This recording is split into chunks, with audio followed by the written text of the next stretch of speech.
திருப்பாவை 23ஆம் பாசுரம். மழைக்காலம். காட்டில் மலையில் ஒரு குகை. தன் பேடையுடன் ஒன்று கூடி காலம் மறந்து தூங்குகிறது ஒரு சிங்கம். அது தானாக உணர்ந்து எழுகிறது. கண்களில் தீப்பொறி பறக்க விழிக்கிறது. தனது பிடாரியை சிலித்து கொள்கிறது.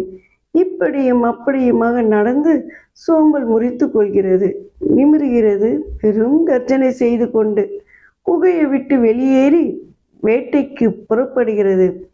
காயம்பூ நிரந்தரமான கண்ணனே, இதே போன்ற கம்பீரத்துடன் உனது பள்ளி அறையில் இருந்து புறப்பட்டு அத்தானி மண்டபம் வந்து முறையாய் செய்யப்பெற்ற சிங்கத்தானத்தில் அமர்ந்து நாங்கள் உன்னை நாடி வந்து ஏன் என்பதை கேட்டு எங்களுக்கு அருள் செய்ய வேண்டும் கண்ணா.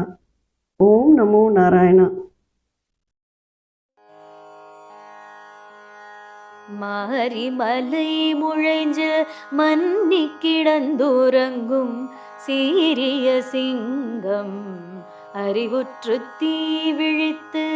மாரிமலை முழைஞ்ச மன்னி கிடந்துறங்கும் சீரிய சிங்கம் அறிவுற்று தீ விழித்து. வெறிமயற் பொங்க எப்பாடும் பேர்ந்துதறி. வெறிமயற் பொங்க எப்பாடும் பேர்ந்துதறி. மூறி நிமிர்ந்து முழங்கி புறப்பட்டு. மூறி நிமிர்ந்து முழங்கி புறப்பட்டு. போதருமா போலே நீ பூவை பூவண்ணா உன் கோயில் நின்றெங்கனே போந்தருளி. போதருமா போலே நீ பூவை பூவண்ணா உன் கோயில் நின்றெங்கனே போந்தருளி.